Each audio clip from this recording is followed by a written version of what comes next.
mari kita bawa pujian dan sembah kita. Lagu ini sebagai kerinduan hati kepada Tuhan. Kerinduan hati untuk masuk dalam hadirat-Nya yang kudus. Mari kita nyanyikan lagu ini. Bila ku buka mataku dan lihat wajah-Mu, ku terkagum. Bila ku lihat hidupku dan karya tangan-Mu, ku tersanjung karena semua yang baik dalam hidupku itulah karya-Mu. Kau beri kesempatan yang baru dan ku ingin mengenal-Mu Tuhan lebih dalam dari semua yang ku kenal. Tiada kasih yang melebihi-Mu. Ku ada untuk menjadi penyembah-Mu.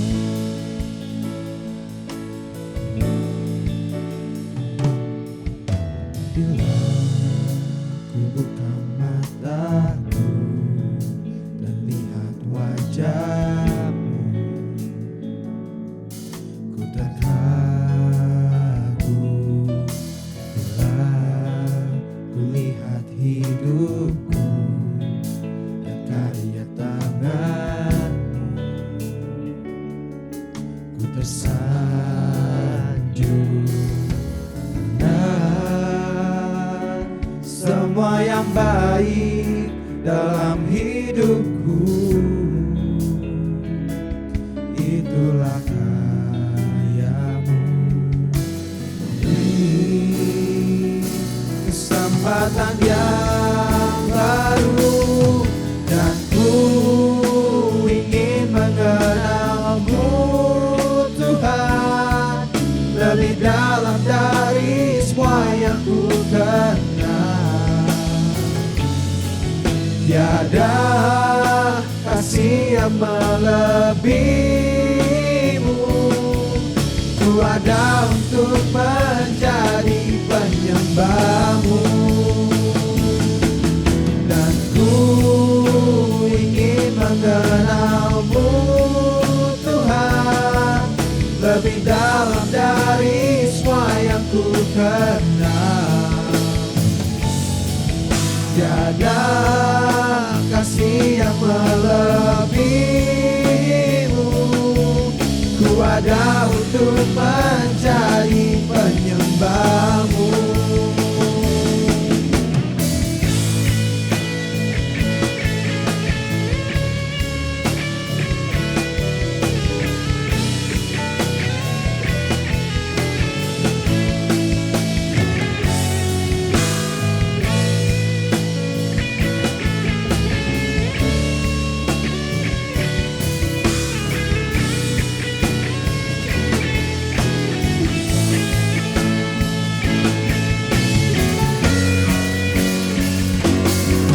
Dan ku ingin mengenal-Mu Tuhan lebih dalam dari semua yang ku kenal.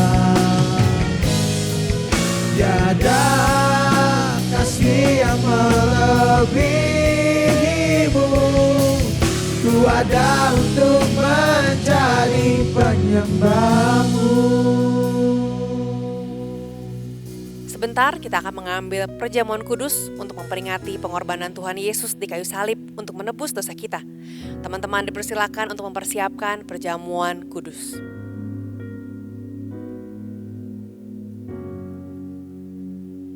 Perjamuan kudus ini diperuntukkan bagi orang-orang yang telah menerima Yesus sebagai Tuhan dan Juru Selamat secara pribadi. Mari kita mempersiapkan hati untuk mengambil perjamuan kudus ini dengan memohon ampun atas dosa-dosa kita dan melepaskan pengampunan bagi orang-orang yang telah menyakiti hati kita. Sebab apa yang telah kuteruskan kepadamu telah aku terima dari Tuhan, yaitu bahwa Tuhan Yesus pada malam waktu ia diserahkan, mengambil roti dan sesudah itu ia mengucap syukur atasnya.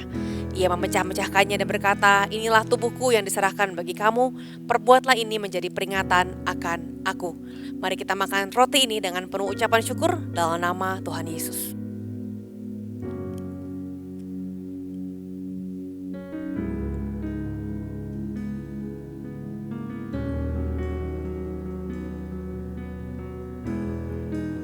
Demikian juga ia mengambil cawan sesudah makan lalu berkata, cawan ini adalah perjanjian baru yang dimateraikan oleh darahku. Perbuatlah ini setiap kali kamu meminumnya menjadi peringatan akan aku. Sebab setiap kali kamu makan roti ini dan minum cawan ini, kamu memberitakan kematian Tuhan sampai ia datang. Mari kita minum anggur ini dengan penuh ucapan syukur di dalam nama Tuhan Yesus.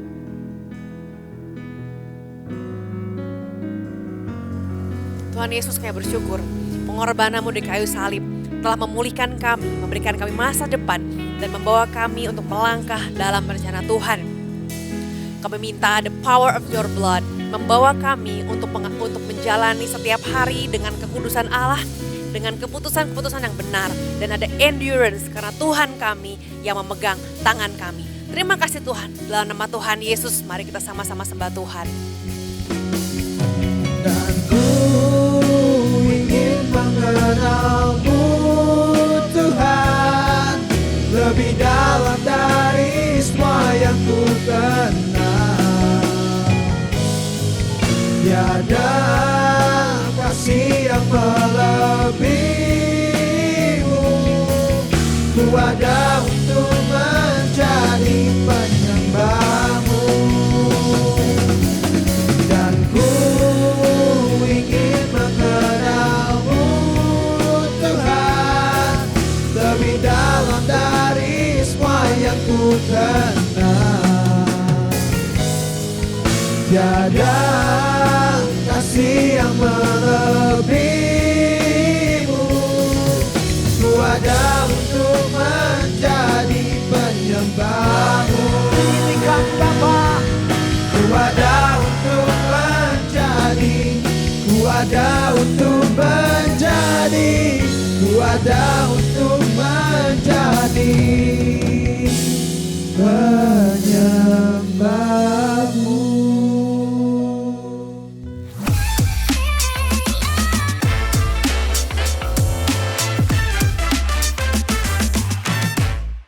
Halo teman-teman pelajar, welcome back to Radiant Student Online Service, ibadah online untuk pelajar SMP dan SMA. Kali ini di bulan Desember ini kita memasuki Christmas vibes. Saya berdoa kalian semua tetap dalam kondisi sehat dan semangat, apalagi di masa ujian seperti sekarang ini. Do your best and let God do the rest. Mari kita berdoa. Tuhan Yesus, kami bersyukur pimpinanmu sampai di bulan ke-12 ini Tuhan. Kami percaya bahwa di mana Tuhan menyertai, di situ juga akan ada penyediaan dari Tuhan dan kami siap untuk menghadapi setiap hari-hari yang kami akan hadapi, setiap ujian dan juga Tuhan yang akan menyertai agar ada nilai rapot yang terbaik bagi setiap anak pelajar. Kami serahkan hari ini, kami siap terima firman dalam nama Tuhan Yesus, kami berdoa. Amin. Teman-teman, siapa yang pernah lihat katak yang kayak gini nih? Ini namanya katak. Kalau teman-teman belum pernah lihat aslinya, at least teman-teman pernah belajar di gambar ya. Nah, suatu malam ada 2 ekor katak terjatuh ke dalam tong susu murni yang terisi setengah penuh. Mereka coba untuk berenang, mereka coba buat ngelompat, tapi tetap gak bisa keluar. 1 jam sudah berlalu, 2 jam sudah berlalu, mereka berusaha keras tapi sepertinya sia-sia. Sampai akhirnya kita sebut saja katak A dan katak B. Salah satu katak, si katak A ini bilang, aduh saya udah berusaha berenang, saya putus asa, saya nggak ada harapan lagi. Akhirnya katak A ini menyerah dan dia mati tenggelam. Sementara si katak B ini dia memutuskan, aku kan katak, harusnya aku bisa berenang ya.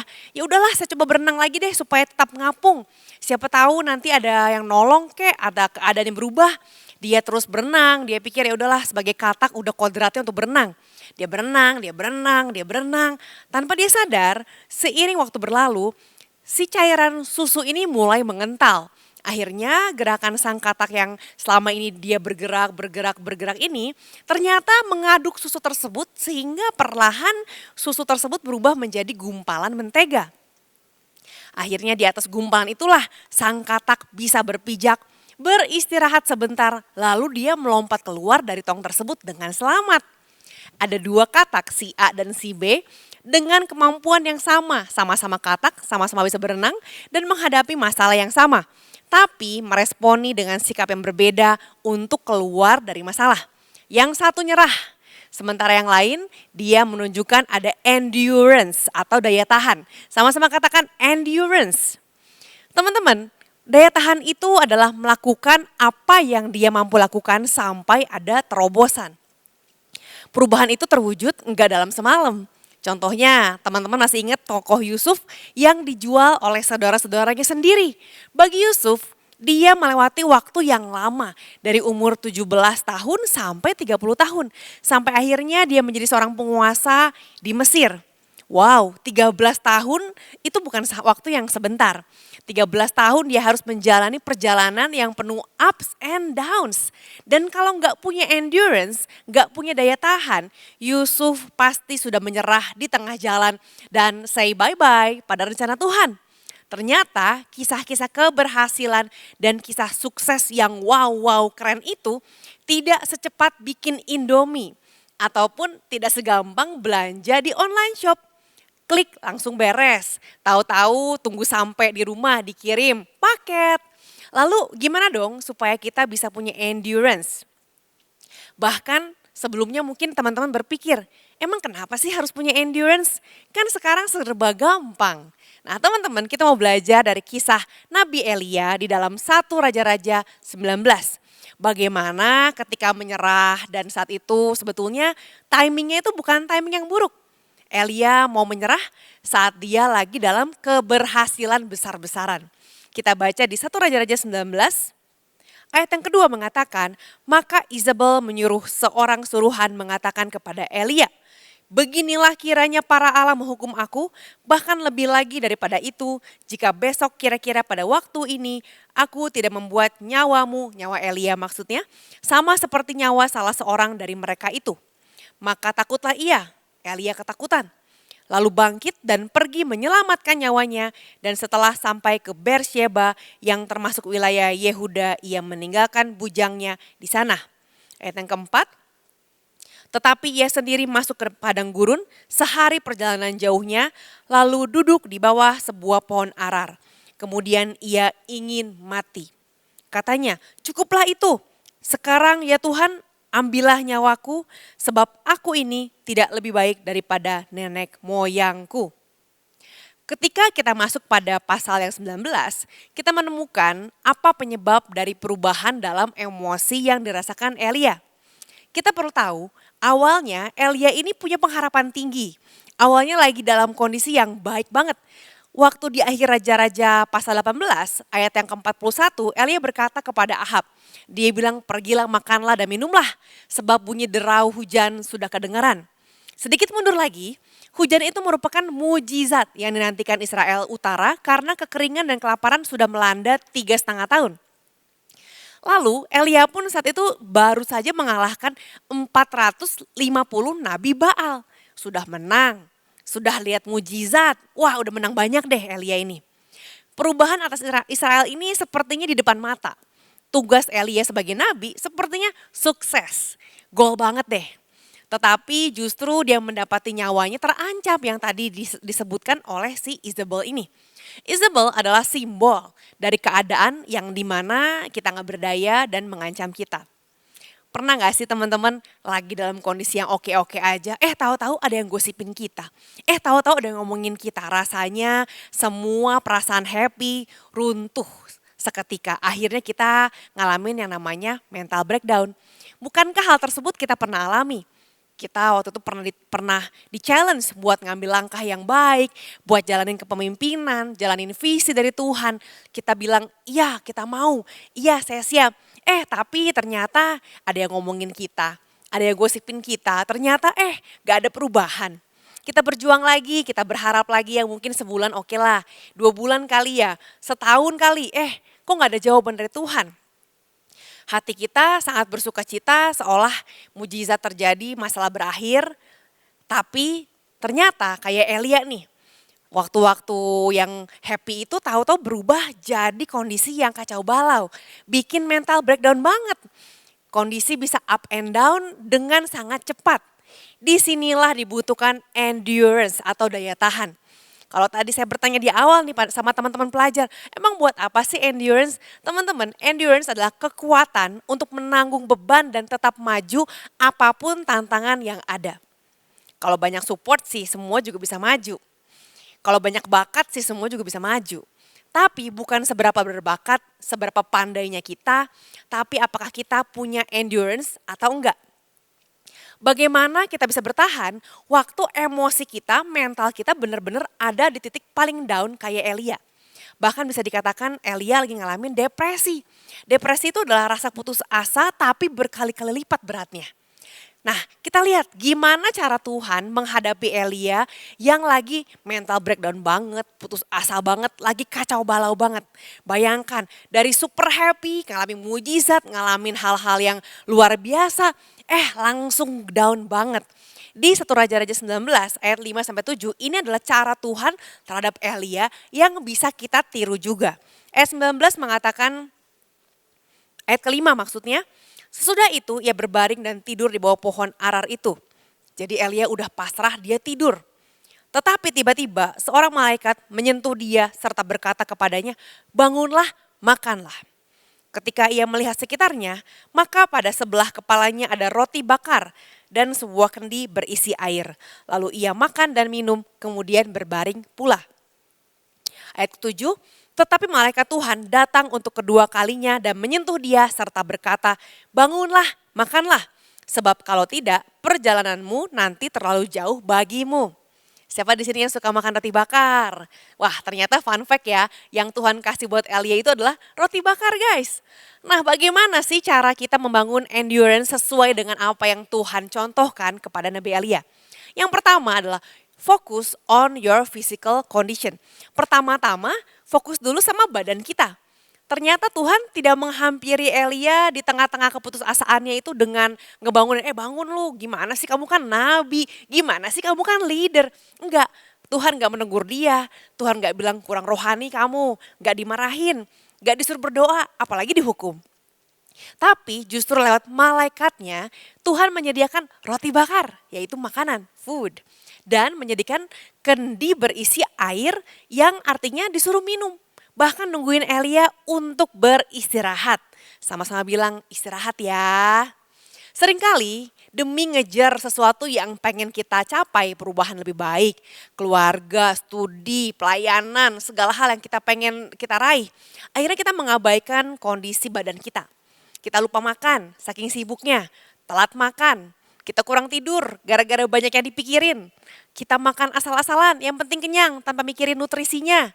Cimol, cilok, apa aja deh, tepung-tepungan. Sampai pada puncaknya ternyata usaha kita gak berhasil, jalan tertutup. Udah capek-capek kerja, hasil gak sesuai harapan. Akhirnya kita putus asa, kita akhirnya tenggelam dan gak bisa keluar dari emosi yang seperti mencekik kita.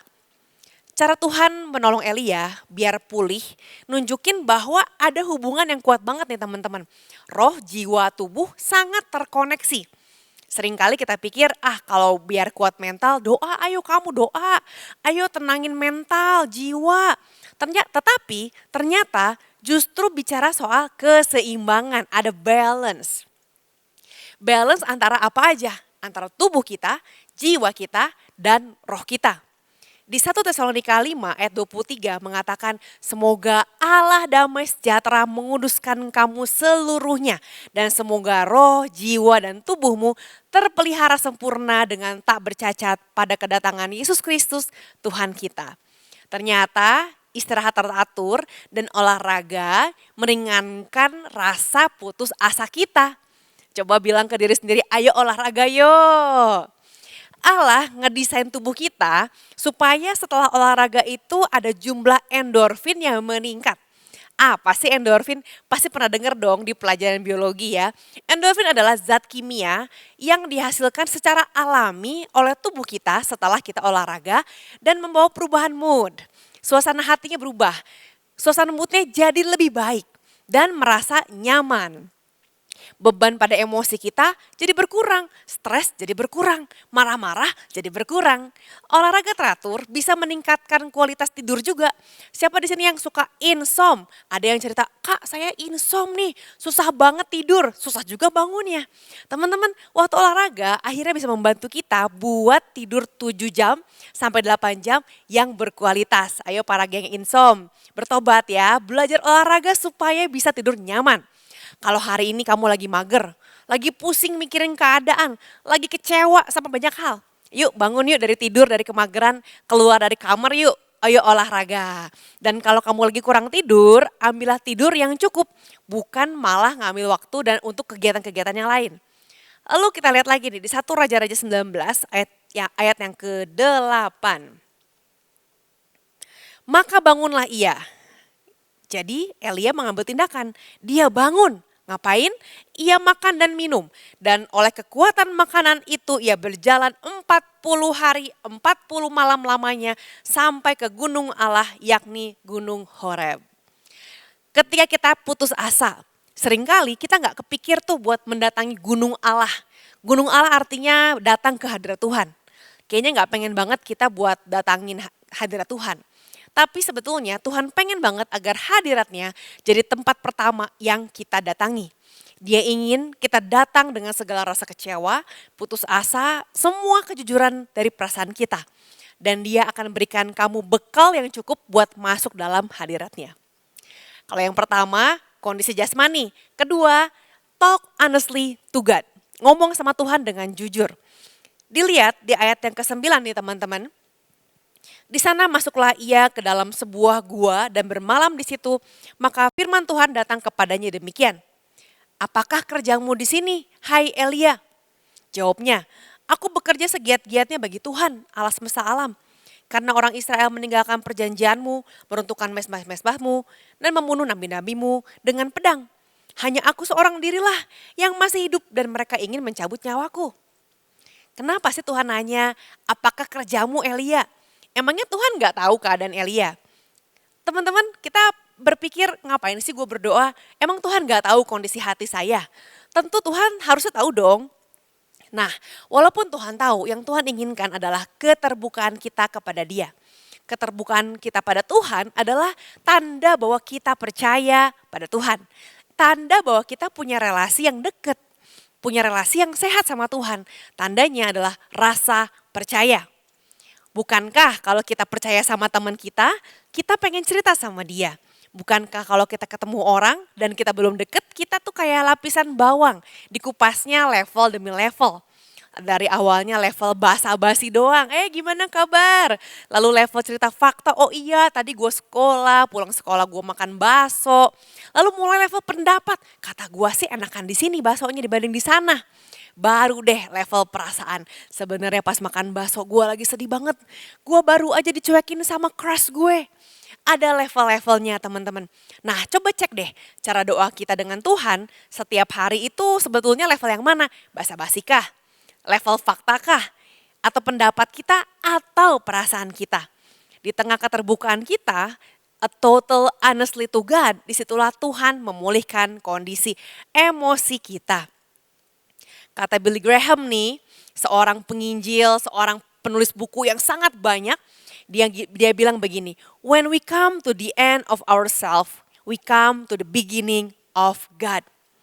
Waktu kita berhenti berpusat pada diri kita sendiri, waktu kita berhenti bilang gue dan gue, tapi kita mulai bilang Tuhan tolong, saat itulah Tuhan akan memulai pekerjaannya dalam hidup kita. Nah yang ketiga nih teman-teman, kalau pertama tadi badan kita, makan, tidur, benerin, olahraga.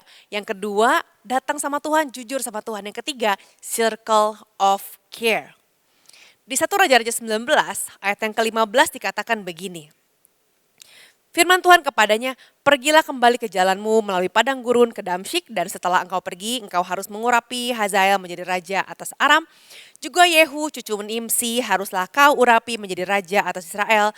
Dan Elisa bin Sarfat dari Abel Mehola harus kau urapi menjadi nabi menggantikan engkau. Ada temennya nih, sama-sama nabi ya. Ayat 17, maka siapa yang terluput dari pedang Hazael akan dibunuh oleh Yehu, dan siapa yang terluput dari pedang Yehu akan dibunuh oleh Elisa. Tetapi aku akan meninggalkan 7.000 orang di Israel, yakni semua orang yang tidak sujud penyembah Baal dan yang mulutnya tidak mencium dia. Seringkali ketika kita putus asa, kita pun perlu orang lain untuk diajak bicara. Apa yang Tuhan lakukan kepada Elia, Tuhan berikan teman, yaitu Elisa. Di Yesaya 40 ayat 29-31 dikatakan bahwa dia memberi kekuatan kepada yang lelah dan menambah semangat kepada yang tiada berdaya. Orang-orang muda menjadi lelah dan lesu, dan teruna-teruna jatuh tersandung. Tetapi orang-orang yang menanti-nantikan Tuhan mendapat kekuatan baru. Mereka seumpama Raja Wali yang naik terbang dengan kekuatan sayapnya. Mereka berlari dan tidak menjadi lesu, mereka berjalan dan tidak menjadi lelah. Kalau Tuhan memberikan Elisa buat Elia, Tuhan bilang ada 7.000 nabi-nabi yang tidak pernah menyembah Baal. Tuhan bilang bahwa, hey Elia, kamu punya circle of care. Ada orang-orang yang tetap cinta Tuhan loh sampai sekarang. Jadi tetaplah bertahan. Endure everything. Teman-teman, we need endurance. Kita perlu daya tahan. Karena kondisi gak selamanya menyenangkan. Gak selamanya gampang. Waktu kita punya endurance, kita bisa bertahan. Teman-teman, sebagai closing ada cerita dari seorang yang namanya Henry Dempsey. Dia itu pilot. Nah, tahun 1987, Henry Dempsey ini menerbangkan pesawat yang namanya Beechcraft dengan kapasitas 15 orang dalam penerbangan tanpa penumpang ke kota Boston, Amerika. Lalu dia tiba-tiba dengar suara ada getaran dari belakang, gerdek-gerdek, ini apa ya? Dia langsung alihin kemudinya ke co-pilot. Bro, titip dulu ya kemudinya. Lalu dia ke belakang dulu. Waktu dia sampai ke daerah belakang, tiba-tiba pesawat bergoncang keras banget gara-gara ada turbulence. Lalu Henry ini terlempar ke pintu belakang, dan Henry seketika itu sadar bahwa suara getaran datang dari pintu belakang pesawat yang gak kekunci dengan baik. Bayangkan, kalau pintu mobil aja gak kekunci bahaya, apalagi pintu pesawat. Seketika itu juga pintu pesawat yang terbuka menyedot Henry keluar. Sang co-pilot melihat lampu indikator dari pintu itu nyala. Dan dia sadar, waduh pintunya kebuka nih. Lalu dia langsung mengalihkan pesawat buat mendarat darurat di bandara terdekat sambil melaporkan bahwa pilot telah tersedot jatuh dan agar orang-orang membantu untuk mencari sang pilot di tengah-tengah laut. Dia minta agar tim SAR mencari Henry. Lalu pesawat itu mendarat dan ternyata co-pilot menemukan Henry Dempsey masih berpegang pada besi anak tangga pesawat. Wow, 10 menit loh Henry berpegang pada anak tangga, dia mempertaruhkan nyawanya. Padahal pesawat sedang terbang dengan kecepatan 320 kph, 1,2 km di atas laut, 10 menit sampai pesawat mendarat, dan dia menjaga biar kepalanya gak kebentur pada landasan. Perlu waktu beberapa menit agar si Henry ini bisa melepaskan pegangan tangannya pada anak tangga. Saking eratnya. Dia berpegang, dia cuma mikir harus berpegang, harus bertahan. Endure, tahan. Daya tahan dari Henry inilah yang membuat dia bisa tetap hidup. Padahal bisa aja dia bilang, udahlah mati gue nih, lepasin, bye. Tapi dia bertahan, dia bilang bertahan sedikit lagi. Teman-teman, keadaan di sekitar kita bisa aja menghasilkan situasi yang tidak kita ingini. Seringkali ngecewain kita. Bahkan Nabi Tuhan pun kayak Elia, dia bisa putus asa atas keadaan yang ada. Mungkin karena ekonomi, fisik, keadaan sosial. Elia bilang, Tuhan aku nih melayani Tuhan loh. Kok Tuhan izinin saya kayak gini sih? Mungkin kita bilang, Tuhan aku udah pelayanan loh. Aku udah rajin loh untuk datang buat ngelayanin Tuhan. Kok Tuhan izinin masalah ini datang sama saya? Yang perlu kita lakukan adalah mengizinkan Allah memulihkan fisik kita. Lalu kita perlu masuk dalam hadirat Tuhan. curhat sama Tuhan. Tuhan punya banyak cara buat intervensi dalam hidup kita. Lewat firman Tuhan yang hidup, lewat khotbah-khotbah yang kita dengar, lewat lagu pujian penyembahan di Spotify kita, atau bahkan dari buku rohani, dari e-book yang kita baca. Tapi yang pasti, jangan pernah lari dari gunung Tuhan. Don't run from God, but run to God. Saya mau ajak kalian hari ini, kalau kamu dalam keadaan yang putus asa, seperti Elia, mungkin kamu bertanya-tanya, Tuhan kok gini, kok gitu. Saya mau ajak kalian kembali pada gunung Tuhan.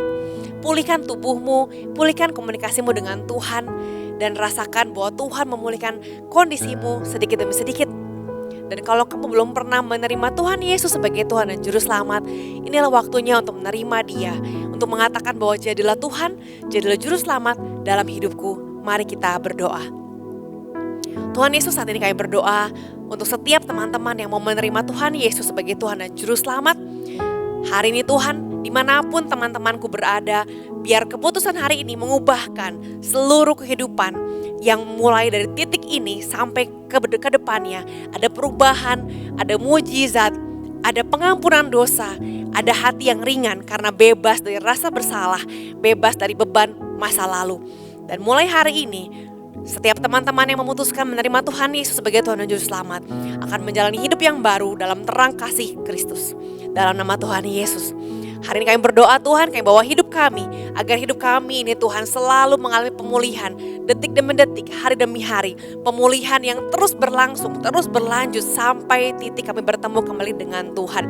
Terima kasih Tuhan, kami percaya bahwa dalam Tuhan selalu ada jawaban. Dan saat ini jemaat Allah, angkatlah tanganmu, terimalah berkat Allah dalam nama Bapa, Putra dan Roh Kudus. Biar berkat Allah yang menjadikan engkau berhasil, menjadikan engkau pulih dalam setiap kondisi yang ada, karena Allah mampu memulihkan apapun situasimu. Terima kasih Tuhan, kami terima berkat Allah, dan semua jemaat Allah yang sudah menerima berkat Allah, sama-sama kita katakan amin. Teman-teman, saat ini kalau kamu perlu didoakan, kamu bisa scan QR code di bawah ini. Ada pendoa yang siap untuk mendoakan kalian. So happy weekend, happy December, God bless you.